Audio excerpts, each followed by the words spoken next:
How technology feeds the illusion of ego. Have you ever caught yourself editing a photo, just one more filter, a little touch-up, before posting it online? Have you ever refreshed your feed again and again, waiting for a like, a comment, a sign that you're seen? If so, you're not alone. And more importantly, you're not broken. You're living in an age that encourages performance over presence, projection over authenticity, an age that whispers, "You are what others see." But what if that isn't the truth? What if the version of you online isn't you at all? Let's talk about it. This is the digital mirror we all look into. And what reflects back? A curated identity, a constructed self, a digital me that seeks approval, applause, and recognition, sometimes from complete strangers. But here's what Buddhist philosophy teaches us. There is no solid, unchanging self to begin with. The Buddha taught that the self, what we call ego, is not a fixed thing. It's a collection of passing elements, our body, our thoughts, our emotions, our memories. It's like a river, not a statue, always changing, always flowing.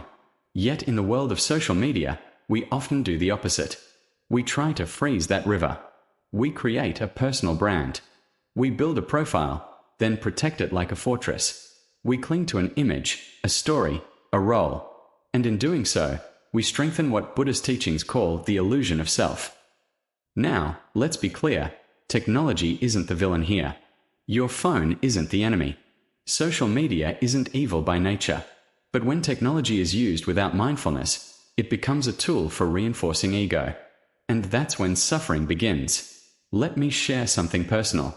There was a time in my life when I felt deeply restless, constantly checking notifications. It wasn't about the information. It was about validation. Was my voice being heard? Did they like my post? Am I enough? But the moment I started asking, who is this that needs to be enough? Everything shifted. That's when Buddhist teachings began to truly land in my heart. The ego isn't bad, it's just misunderstood. It's a survival tool that became a master. And technology. It simply amplifies whatever the ego wants most: attention, admiration, identity. Let's take a step back. When you scroll through Instagram or Facebook or TikTok, notice the subtle feelings inside you. That twinge of comparison. Her life looks perfect. Mine feels messy. That whisper of insecurity. Maybe if I post something deep, they'll see how thoughtful I am. That craving for affirmation. Only 20 likes? Maybe I'm not interesting anymore. This isn't vanity, it's humanity. But when left unconscious, it becomes suffering. Buddhism offers a powerful remedy: mindfulness. Mindfulness means watching our thoughts, our impulses, even our scrolling, with gentle awareness. It's not about shame, it's about clarity.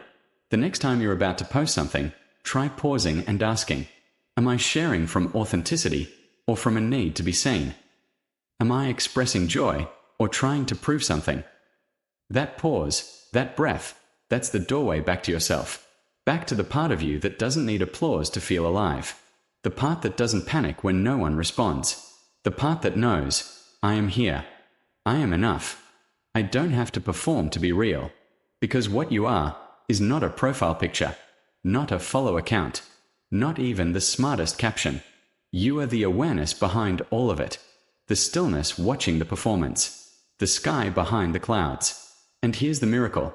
When you stop trying to be impressive, you start being free. Free to connect. Free to be imperfect. Free to rest in your own being, without filters. Now imagine this. What if technology became a mirror for presence, not performance? What if we used it not to escape ourselves, but to come home to ourselves? You could share a story that heals, not just entertains. You could message someone not to get attention, but to offer kindness. You could post not to prove, but to connect. It all begins with intention. Technology is powerful, but your awareness is even more powerful. And when the two walk together, mindfully, compassionately, that's when the illusion of ego starts to dissolve. That's when we remember. We were never the image. We were the light behind it. So the next time you pick up your phone, try this. Don't just ask what you want to post. Ask what your heart wants to say. Ask whether this moment is feeding your ego or your essence. Because in a world obsessed with appearances, Remembering who you truly are is the most radical act of all. The illusion of self on social media. Let me ask you something. When was the last time you posted something online?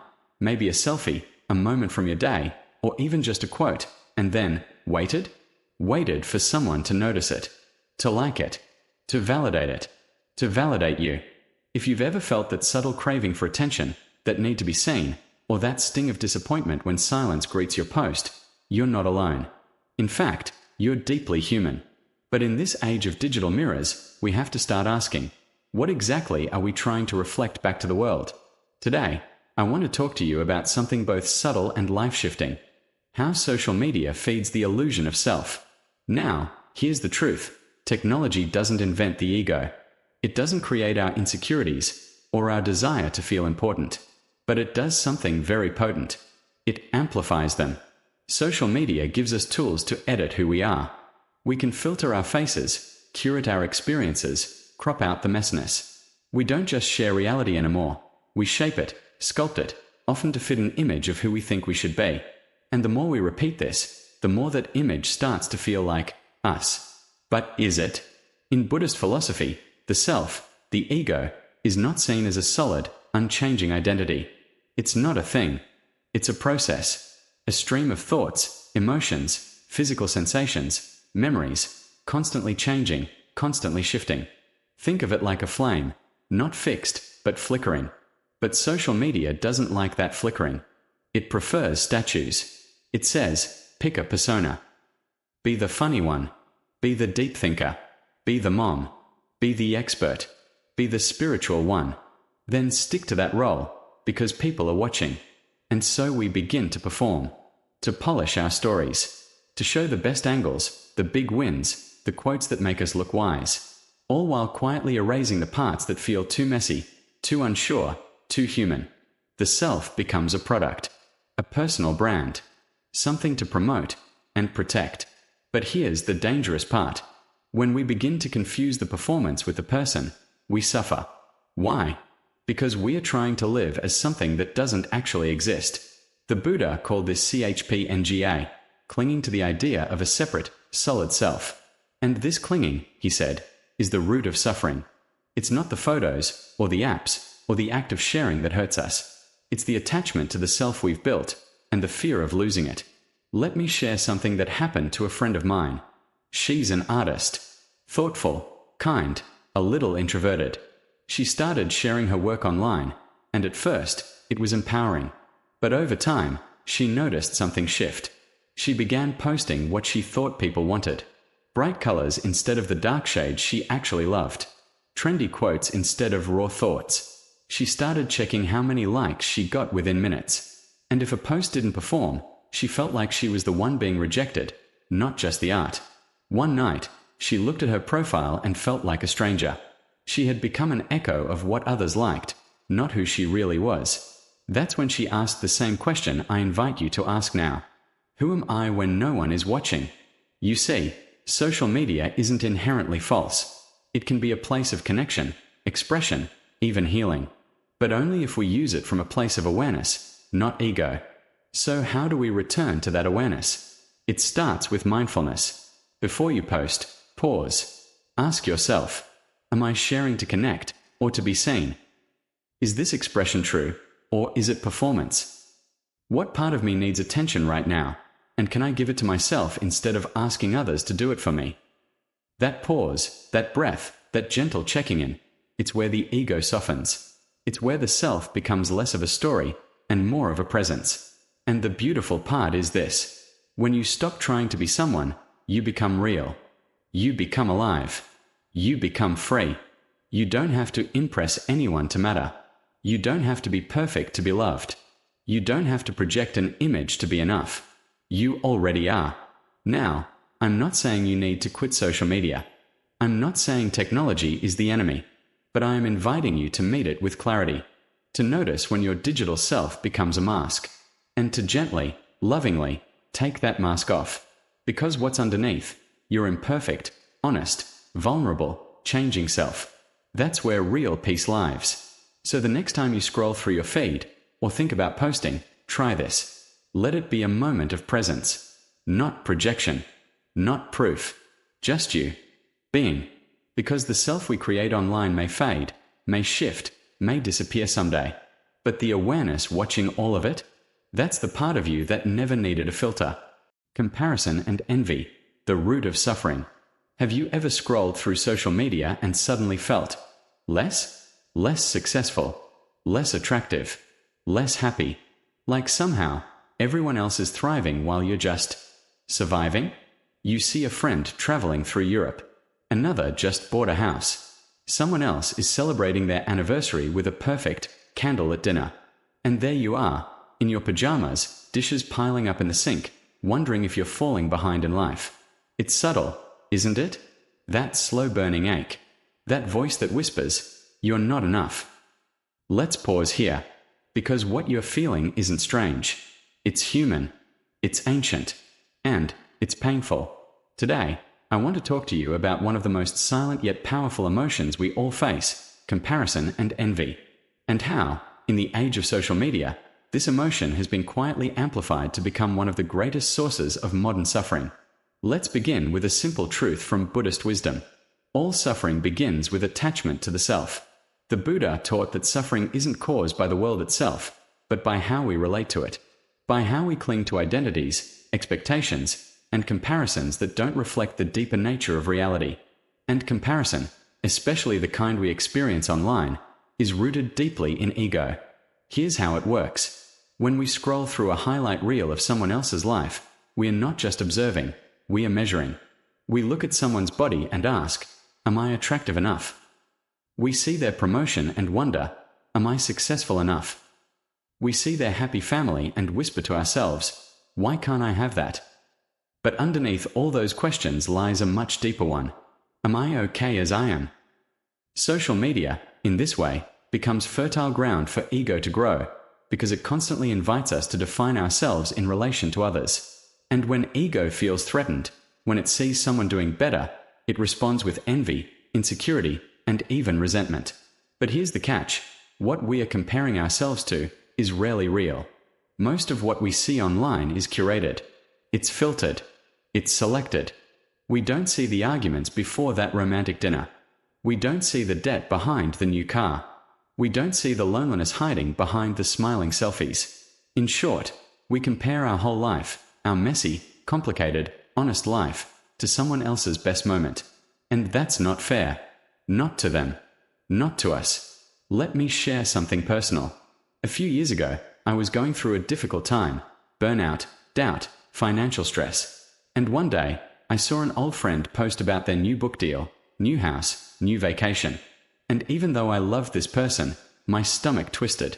It wasn't their fault. It wasn't about their success. It was about the part of me that felt like I was falling behind. That my path wasn't as valid because it didn't look as polished. That moment taught me something profound. Envy is not really about what others have. It's about what we believe we lack. And the antidote to envy isn't judgment. It's compassion. Compassion for ourselves, for the parts that feel small, afraid, unseen. And compassion for others, because behind every perfect picture is a human story. Buddhist teachings remind us, the ego thrives on separation. It says, you and I are different, better or worse, higher or lower. But the awakened mind sees unity. It sees shared suffering, shared longing, shared humanity. So, how do we begin to shift? How do we stop comparing and start healing? The first step is awareness. The next time you catch yourself comparing, pause. Ask yourself, is this helping me grow, or is it making me shrink? Am I seeing the full picture, or just a polished version of someone else's life? What part of me feels threatened, and what does it really need? Often, what it needs is reassurance, not from strangers, not from likes or comments, but from you, from your own heart saying, you're exactly where you need to be. No one else's timeline can define your worth. And then, try this. Instead of saying, why not me? Say, good for them, and I trust my time will come too. That's not passivity. That's power. That's choosing peace over performance, connection over comparison. You can celebrate others without shrinking yourself. You can admire without envying. You can witness beauty without questioning your own. That is freedom. And remember, we are all walking each other home. Every person you envy is probably envying someone else. We are all learning, unlearning, doubting, growing, together. So let's stop holding ourselves hostage to illusions. Let's stop letting highlight reels steal our joy. Let's stop comparing our journey to paths that were never meant to be ours. You are enough. Not because you're better than someone else, but because you exist, because you're trying, because you're human. And that is more than enough. Pride and the need for validation. How ego steals our inner peace. Let me ask you something. Have you ever posted something online, a picture, a thought, maybe a story from your life, and then check back again and again just to see how many likes or comments it got? And when those numbers rose, did you feel a little more valuable? Like somehow you mattered more? It's subtle, isn't it? But deeply powerful. Because in that moment, a shift happens. Our sense of worth quietly becomes tied to the reaction of others. The applause becomes addictive. The silence becomes unbearable. And this is what I want to talk about today. How pride and the hunger for validation slowly erode our inner peace. In Buddhism, there's a concept known as MNA, which roughly translates to pride, or more deeply, the mind's tendency to compare, to elevate or diminish the self. But pride isn't always loud. Sometimes it wears the soft disguise of a question. Do they see me? Do they like me? Am I enough yet? Let's be honest. We all want to feel seen. We all want to matter. There's nothing wrong with that. It's human. But the danger lies in where we look for that validation. Social media makes it easy to mistake attention for love, to mistake likes for real connection, to mistake public approval for personal worth. And here's the trap. The more we feed on external validation, the more we depend on it to feel whole. It's like drinking salt water. It feels like it quenches our thirst, but it only leaves us craving more. The Buddha called this craving for recognition a form of attachment, sava, the outflow of mental defilement. It's a cycle that goes like this. We share. We wait. We get likes. We feel inflated. Then, we need more. And more. And when the likes fade, so does our sense of worth. But that sense of worth was never real to begin with. It was built on shaky ground, the judgments of others. And judgments change like the weather. Let me share something with you. A few years ago, I posted something I had written from the heart. It was quiet, reflective, not flashy, and almost no one responded. I felt invisible. A day later, I posted something more trendy, more provocative. It blew up. And do you know what I noticed? Even though I got what I wanted, attention, shares, praise, I didn't feel better. I felt more disconnected from myself. Because deep down, I knew. I had performed. I had created something not from truth, but from a desire to be liked. And that, right there, is the slippery slope. Every time we trade authenticity for approval, we lose a piece of our freedom. So let's pause. Ask yourself, when was the last time you said something because it was real, not because it would be popular? When was the last time you created, shared, or expressed without checking to see how it was received? Can you remember how that felt? That feeling, that calm, grounded knowing, is inner dignity. It's the kind of peace that doesn't come from applause. It comes from alignment. Buddhist practice encourages us to move toward this inner steadiness. It doesn't mean we stop sharing. It means we ask ourselves first, am I doing this from wholeness, or from a hunger to be filled by others? Because the truth is, no amount of external praise can fix a fractured relationship with ourselves. Validation is like a breeze. It comes and goes. But worth? That's the mountain. You are not more worthy when your post goes viral. You are not less worthy when it's ignored. You are not your metrics. You are not your follow count. You are not a brand. You are a human being. Breathing. Feeling. Becoming. And that is enough. Now, I'm not saying we should never care what others think.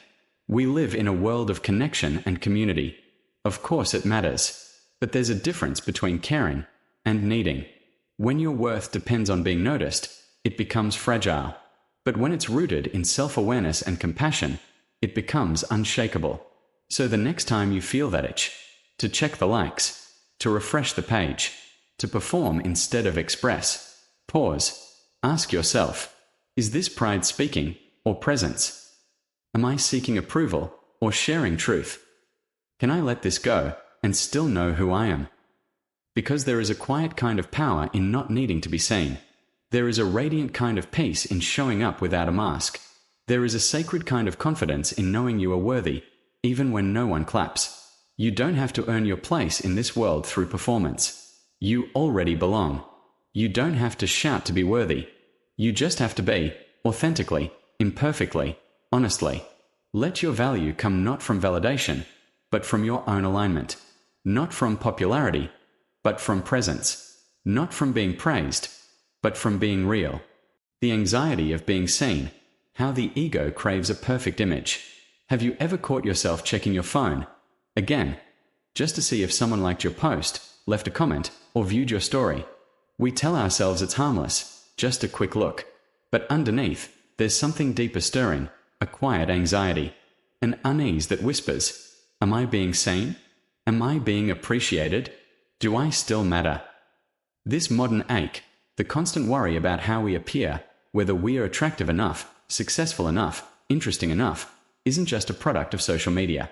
It's rooted in something ancient and very human, our attachment to self-image.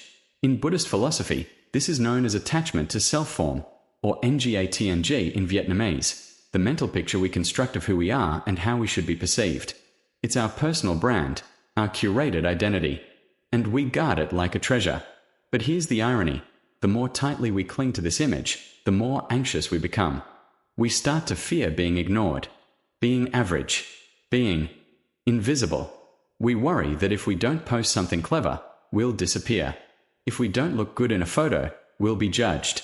If we don't keep up, we'll be forgotten. So we polish, filter, edit, not just our pictures, but our personalities, our opinions, our lives. And every time we post, we hold our breath, waiting for the world to respond. Thumbs up, hearts, comments, views. They become the oxygen we breathe to keep our image alive. But what happens when there's silence? When no one reacts? When the screen stays still? That's when the anxiety creeps in. We think something's wrong with us. We doubt our worth. We start to question whether we are enough. And this doubt can spiral into a subtle but chronic self-rejection. We begin to feel not just unseen, but unworthy. You see, the ego, this fragile identity we protect, thrives on attention. It feeds on recognition. But it's never satisfied. No matter how many likes, no matter how much praise, the hunger returns. It's like drinking salt water. The more you consume, the thirstier you become. This is where ancient wisdom speaks louder than ever. The Buddha taught that the root of suffering is attachment, and in this case, our attachment to how we think we should appear in the eyes of others. When we identify too strongly with our image, our worth becomes dependent on feedback we cannot control. So we lose touch with something far more valuable, inner peace. Real confidence doesn't come from looking good. It comes from being rooted in something unshakable, knowing your worth doesn't rise and fall with other people's opinions, knowing that you don't have to perform to be enough. Let me ask you this. When was the last time you felt truly at ease, without needing to be seen, praised, or validated? Can you imagine a version of yourself that is free, not from attention, but from the need for it? That version exists. But to reach it, we have to stop chasing mirrors and start facing the truth. We are not our image. We are not our followers, our filters, our feeds. We are something deeper. Something that doesn't need to be liked to be whole. And ironically, when we let go of trying to be impressive, we become more real, more open, more present. That's when people feel us, not just see us. So the next time you feel that urge to check again, to prove yourself again, to fix your image again, pause. Take a breath. Ask yourself, who am I trying to impress? And why? Because maybe, just maybe, the one who needs your acceptance most is you. Creating a virtual self, losing the true self. Have you ever looked at yourself online and felt something wasn't quite real? Maybe you're smiling in the photo, but deep inside, you're exhausted. Maybe your posts sound inspiring, yet behind the scenes, you're anxious and lost. So, who are you really?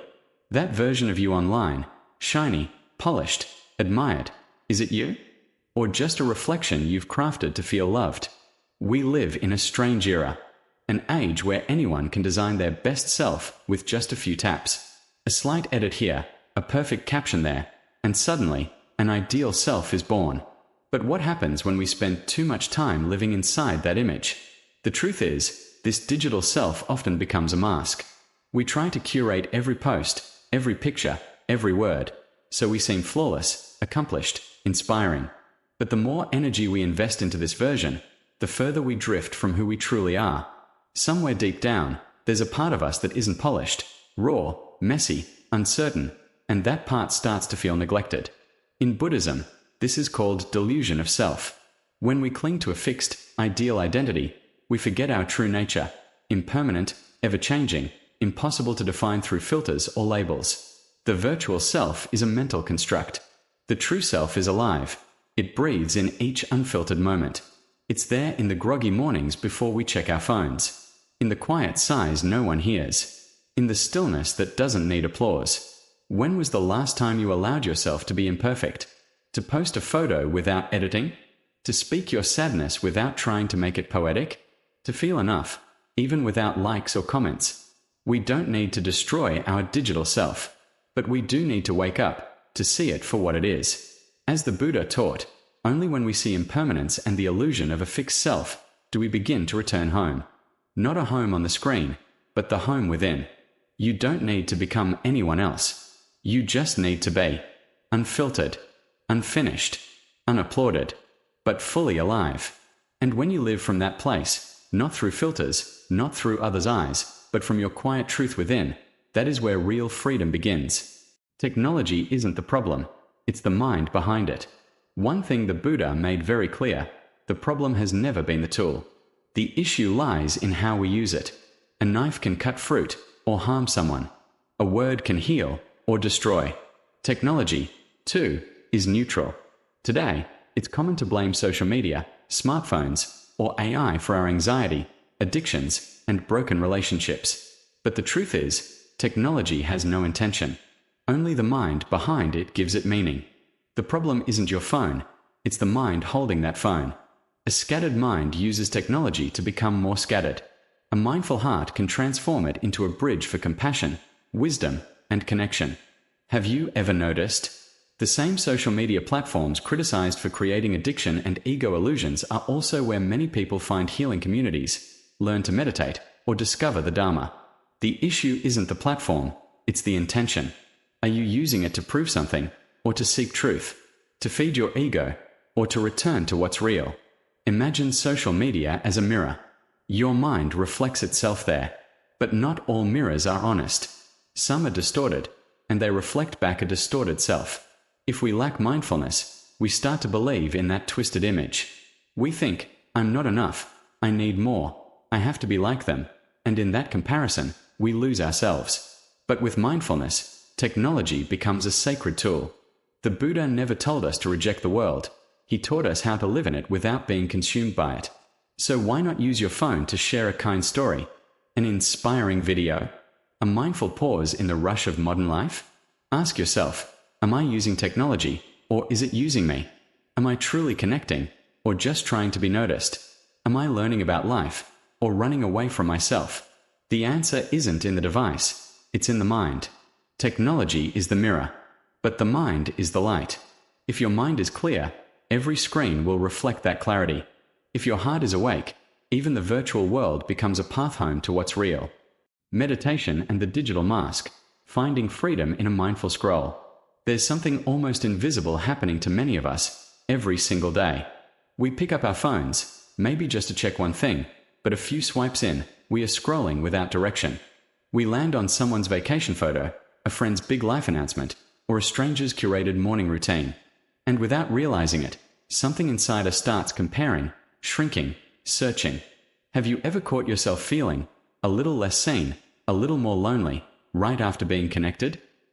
Here's the paradox. In a world more digitally connected than ever, so many of us feel more emotionally disconnected from ourselves. And if we pause, just for a moment, we might notice a subtle but powerful force at play: the craving for validation, the the pull of comparison, the sting of invisibility. This is where meditation steps in, not as an escape, but as a return. Meditation, in its simplest form, isn't about silencing the mind. It's about seeing clearly. Especially in today's digital world, mindfulness meditation becomes a mirror, a gentle one, that reflects not just what we do with technology, but why we do it. The Buddha taught that suffering arises not from the world itself, but from our reactions to it. The screen isn't the enemy. The likes, the comments, the endless content, none of these are inherently harmful. But the mindset we bring to them, the stories we tell ourselves while using them, that's where the real tension lies. So here's a question worth sitting with. When you open your phone, what are you actually looking for? Is it connection? Is it distraction? Is it recognition? Or maybe, some days, it's just a quiet craving to feel like we matter. Mindfulness gives us the tools to notice those deeper patterns, not with shame, but with compassion. When you sit down to meditate, even for just 5 minutes, you're training your mind to observe without reacting. To notice, for example, I feel left out after seeing those posts, or I keep checking notifications because I'm feeling a bit unseen today. That noticing, raw, honest, unfiltered, isn't weakness. It's the first step toward freedom. Because when we start to see our digital behaviors clearly, without judgment, the digital mask begins to loosen. Let me explain what I mean by that. Over time, many of us unconsciously craft a virtual self, a version of us that's always upbeat, always productive, always polished. A version of us who posts, reacts, and edits life into little highlight reels. But when the curated version becomes our default identity, we risk losing touch with something sacred, our genuine humanity. Mindfulness helps us return to that humanness. Through meditation, we learn to sit with our imperfections without rushing to filter them. We notice the impulse to compare, but we no longer let it control us. We acknowledge the fear of missing out, but we no longer believe it means we are falling behind. It's like gently peeling away a mask we didn't even know we were wearing. I remember a moment, not long ago, during a silent retreat. It had been 3 days without my phone, and I remember realizing, deeply, that I had been carrying a subtle tension in my body for years. A tension that came from always being on, always being seen, always preparing the next post in my head, even during quiet walks. That retreat helped me see I had mistaken attention for connection and performance for presence. The irony. I'm not anti-technology. Neither was the Buddha. He never rejected tools, only reminded us to use them with awareness. In fact, technology can be a beautiful vessel for compassion, creativity, and even spiritual teaching, when held with mindful hands. So what if we approached our screens not as escape routes, but as mirrors? What if every notification became a bell of mindfulness, a moment to check in? Am I reacting or responding? Am I feeding my ego or nourishing my heart? Am I showing up as myself or a shadow of who I think I should be? These aren't easy questions, but they're necessary, because when we begin to see clearly, we begin to choose wisely. We don't have to quit social media. We just need to quit using it unconsciously.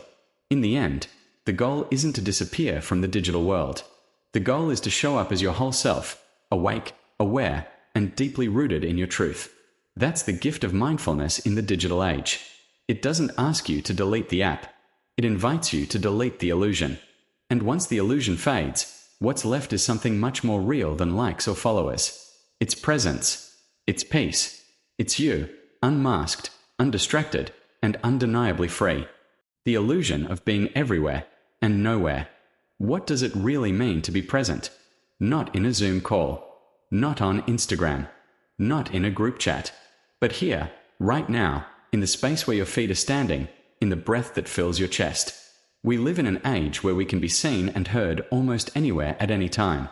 We can FaceTime someone across the world while replying to an email, liking a photo, and ordering groceries, all in the same minute. It's impressive, but it's also quietly devastating. Because the more we chase this sense of being everywhere, the less we are actually anywhere. Think about it. When was the last time you ate a meal without photographing it? When you played with your kids or talked with a friend without checking your phone? When you walk through a park and notice the sky, not just for a photo, but for yourself? We've built a digital world that rewards performance over presence. We share a moment before we've even lived it. We narrate our lives as they happen instead of truly experiencing them. And slowly, without even realizing it, we begin to feel disconnected from ourselves, from others, from the moment that is unfolding right in front of us. Buddhism has a word for this: lack of mindfulness. And in that absence of mindful presence, suffering takes root. Because when we are not truly here, we start to feel hollow. Like we are always catching up with our own lives, never quite arriving. Let's pause for a second. Ask yourself, right now, are you fully here, listening? Or are you half scrolling, half watching, half somewhere else? No judgment. Just notice. This is what mindfulness asks of us: not to be perfect, but to be aware. To gently call ourselves back to now. Not the curated version of now. Not the post about it later now. Just the raw, unfiltered, living moment. But it's not easy, is it? We live in a culture that confuses being noticed with being real. That makes us believe if no one sees it, it didn't happen. That presence needs an audience. But the most sacred moments of life don't come with likes, views, or retweets. They come quietly. In eye contact. In breath. In silence. You see, true presence is not glamorous. It's not always exciting. Sometimes, it's painfully honest. It's sitting with your own thoughts. It's looking into your child's eyes and seeing their joy before reaching for your phone. It's letting the food nourish you before sharing it with the world. It's being where your feet are. And that's enough. I once heard a Zen teacher say, "Wherever you go, go with all your heart." And I think in today's world, that means unplugging sometimes, not as an act of rebellion, but as an act of remembering. Remembering what it's like to just be. To watch a sunset without needing to prove it. To dance without filming it. To cry without narrating it. To live, not just document. So today, I offer you this gentle invitation. Can you spend 10 minutes just being here? No phone. No notifications. Just you, your breath, and the life unfolding around you. Because presence is a muscle. The more we practice it, the stronger it gets. And in that presence, something miraculous happens. We begin to return home to ourselves. Not the digital version of us. Not the performing version. But the real us, messy, breathing, feeling, alive. And maybe, just maybe, that's where true happiness begins. Lonely in a connected world. What Buddhism reveals about digital isolation. Have you ever found yourself endlessly scrolling, only to feel strangely alone afterward? We live in an era of hyperconnection. Every moment, someone is going live, posting, commenting, liking. In theory, we've never been more in touch. Yet inside, so many of us feel more isolated than ever. Isn't that a paradox worth pausing for? Let's reflect on this. If connection is so abundant, why does loneliness feel so persistent? Here's the hard truth. Many of our digital connections aren't heart-to-heart. They are screen-to-screen. We are touching devices, not each other's souls. We share photos, opinions, and emojis. But how often do we truly share presence? Empathy? Stillness? This surface-level connection may entertain us, even distract us, but it rarely nourishes us. Buddhism has a gentle yet piercing way of putting it. True connection doesn't come from the fingers typing on a keyboard. It arises from compassion and wisdom flowing from the heart. And when that heart-to-heart current is missing, even 1,000 notifications can't fill the silence inside. Let's dig deeper. The digital self, or what some might call the ego online, is built on metrics, likes, shares, comments. We post something, and within seconds, our brain starts looking for response. Did anyone see it? Did they care? Did they react? It feels like validation, but it's a fragile kind. Because what happens when there are no comments? No hearts? No replies? Suddenly, the silence feels like rejection. And rejection feeds the story, I don't matter. I'm invisible. And that is the trap.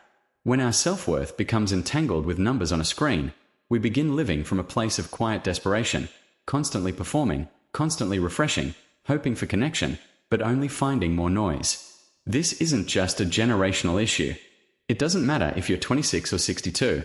This sense of emotional distance in a crowded digital world touches all of us. Buddhism doesn't ask us to abandon technology. Instead, it asks us to awaken within it. What if we asked ourselves this before every online interaction? Am I trying to connect, or am I trying to be seen? Am I reaching out from compassion or from craving? Is this moment helping me grow in understanding or pulling me deeper into illusion? These questions don't require dramatic answers, but they do spark a quiet revolution inside. When we come back to mindfulness, real, grounded awareness, we start noticing the patterns. We see the little ache in our chest after a long scroll. We see how empty the instant gratification really feels. We see the hunger, not for content, but for connection. And that awareness is where healing begins. Because once we see clearly, we stop chasing shadows. We stop thinking the next comment, the next follower, the next viral post will finally make us feel loved or whole. Instead, we begin to build a different kind of relationship, not with the screen, but with our own heart. A relationship rooted in stillness, in kindness, in presence. That's what Buddhism points to. Connection that doesn't depend on reaction, but on intention. Compassion that's not performative, but quietly powerful. When we show up for others, not just with words, but with deep listening, we create space where loneliness has no room to hide. When we hold space for our own suffering, without judging it or escaping into distraction, we begin to bridge the inner divide. This is what it means to reconnect, from the inside out. So yes, the modern world will keep spinning. The feeds will keep refreshing. But you have the power to pause, to look at your screen and ask gently, is this leading me closer to love, or further into illusion? And if the answer surprises you, don't turn away. Lean in. There's something sacred in that moment of truth, because it's not about rejecting technology. It's about using it with awareness, so it serves connection instead of replacing it. Let your next post come not from the need to be seen, but from the desire to offer. Let your next message carry not anxiety, but care. Let your presence, online and offline, be a sanctuary for real connection. The world doesn't need more content. It needs more consciousness. And maybe, just maybe, a little more compassion. So the next time you feel alone in a sea of likes and shares, remember, you are not your profile. You are not your follow count. You are not the silence of unread messages. You are the awareness that sees it all and still chooses love. That's where the real connection begins. Returning to the truth of no self in the digital age. What if I told you that in this digital age, where everything about us can be turned into a profile, an algorithm, or a stream of data, there is still a quiet space where you are not a brand, not a username, not even a role, but simply free? We live in an era where the self can be coded. Think about it. Our preferences, our political leanings, our Spotify playlists, even our sleep habits, are all tracked, analyzed, and curated into a version of us that may be useful for marketers or social platforms, but may not be who we truly are. And when that version of ourselves is constantly reinforced by likes, comments, recommendations, we begin to believe that it is us, that we are this digital echo. But the Buddha taught something radically different. He taught anatta, the principle of no self. It doesn't mean we don't exist. It doesn't mean we are nothing. It means that who we think we are is often just a temporary collection of roles, thoughts, labels, and conditions, none of which fully define our true essence. In the world of social media, the self becomes a project. We polish it, filter it, compare it, promote it. We chase validation through numbers, followers, hearts, views. And yet, the more we feed this digital self, the more hollow we often feel. Have you ever logged off and felt strangely empty? Or scrolled for hours and still felt unseen? That's not a coincidence. It's because that version of you, the online self, was never meant to carry your soul. The more we cling to it, the more we drift from our center. And here's the paradox. The more we try to be someone online, the more we forget who we already are. The wisdom of no self isn't about erasing our identity. It's about softening it. It's about recognizing that we are more than any label, more than influencer, parent, introvert, CEO, or failure. These are passing clouds in the sky of awareness. What if you could lay them down for a moment? What if your worth wasn't measured by output, by likes, by resumes or roles, but simply by being present? In Buddhism, the path of awakening begins when we stop identifying so tightly with me and mine. And in today's hyper-identified world, that's not just spiritual advice, it's mental survival. Because when we cling to a false self, we suffer. But when we loosen our grip, something miraculous happens. We begin to breathe again. We start listening, not just reacting. We rediscover joy in ordinary things, the quiet rustle of wind, the warmth of tea, the sound of someone's laughter when they forget to be impressive. In that space, without needing to be somebody, we return to our true nature. And it's not something the algorithm can ever find. The irony of our time is this: we've gained the ability to know so much about ourselves through technology, and yet lost touch with the mystery that makes us human. No machine can measure stillness. No platform can quantify presence. No bio or profile picture can capture the sacred silence of simply being. So maybe the way forward isn't to delete everything, or escape the digital world entirely. Maybe it's just to remember, daily, that you are not your online identity. You are not your followers. You are not the comments. You are not even the voice in your head that's always judging how well you're doing. You are something far softer, far more resilient. You are the awareness that watches all of it come and go. You are the open sky. Let the clouds pass. Let the stories fall away. And in that sacred pause, you may begin to feel it again. Not the self you've built, but the being you've always been. Free, uncoded, unbound, and finally, home.